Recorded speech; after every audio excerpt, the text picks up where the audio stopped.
Welcome back to the channel, ladies and gentlemen, and welcome back to part 3 of Hellraiser, Bestiary.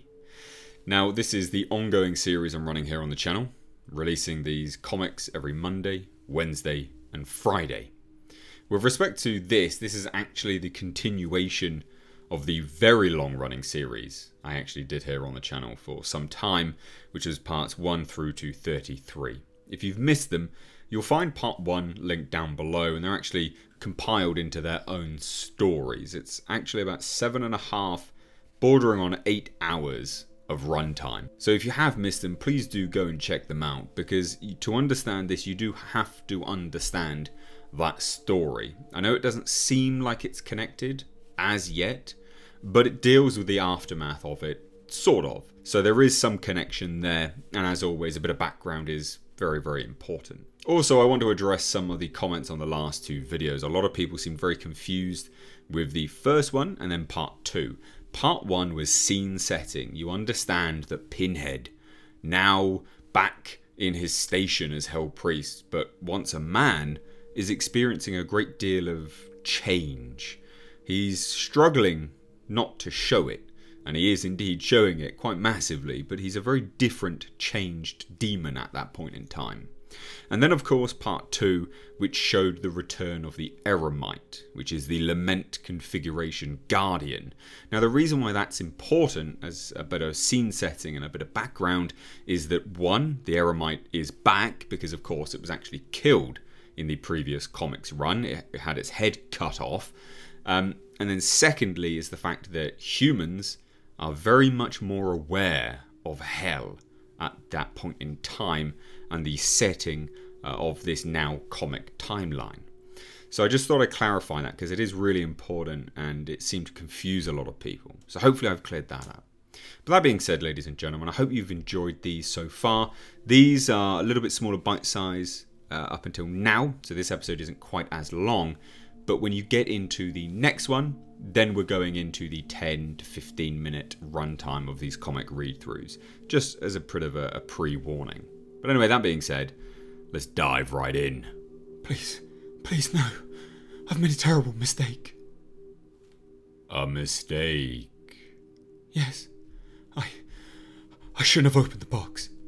I disagree.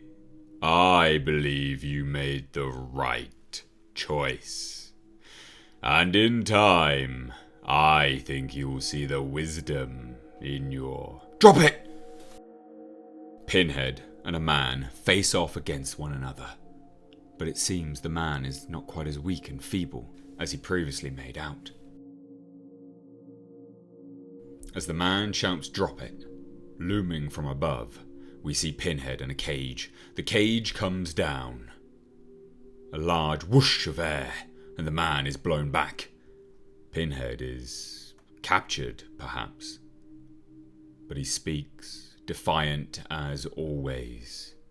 That was foolish. As he puts his hand against the bars, but something comes up against him, a force field of some description.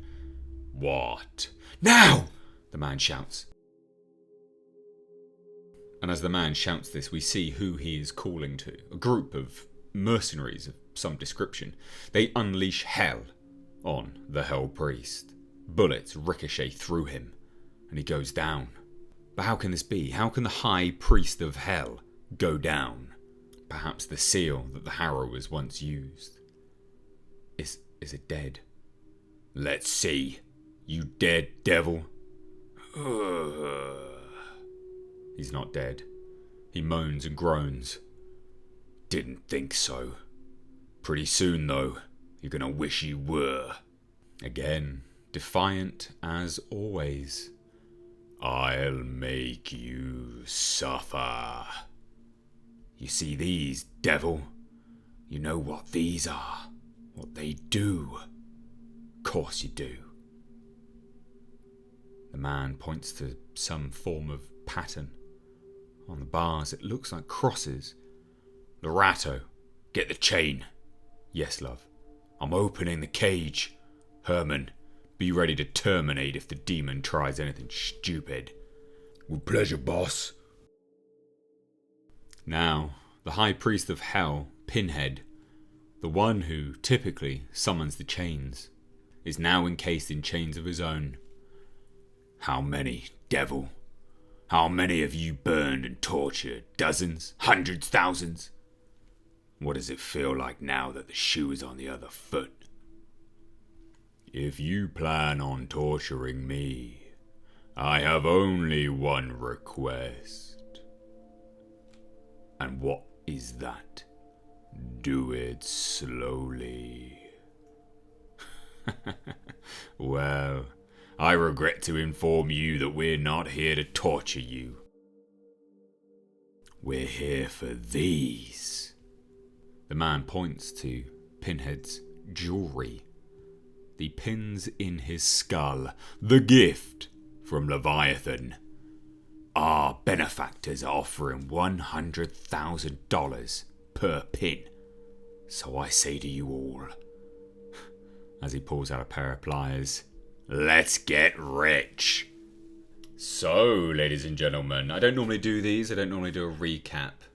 But some people did actually ask for my opinion on these bits and pieces. Hopefully you can see now that the world is being fleshed out a little bit more, that yes, indeed, those scene-setting episodes were actually quite important because, as it would appear, very, very, very clearly, that yes, the humans are well aware of hell's going on. Now, whether this is as a direct consequence of what we had seen in the previous storylines, it remains to be seen. And I do think it's really important to note a few things as we go through this episode, is that when the cage came down, there are either two things that occurred there. That he was encased in a protective seal, which, you know, does cause him to not be able to have his, you know, immunity to any form of harm or anything like that, is basic mortality. But if I can just pull up the image here once more, is when we were looking back at the bullets flying towards him, is that there's little markings on them. So not only was he encased in the cage, but it would appear that the people, the humans shooting him, were well aware that they could harm him with these bullets, potentially. I guess maybe like a form of silver bullet to the werewolf. These, with these runes very clearly etched in them, because the comic makes a point of actually showing it to us. The little markings on the bullets that are very clearly not normal. I think it was that allowed him to be injured and hurt by these bullets. So hopefully you can see now where this is going. Like, there's very clearly some repercussions of the previous events, and hopefully you enjoyed it. Again, the next few episodes are a lot longer, so if you are annoyed with the bite-sized chunks here, I do apologise. It's just the way it has to be to kind of build the scene setting and get people a little bit more involved in this new story, whilst also dealing with the aftermath. So anyway, I hope you enjoyed it. Please do give it a like and a share. Thank you so much. Take care.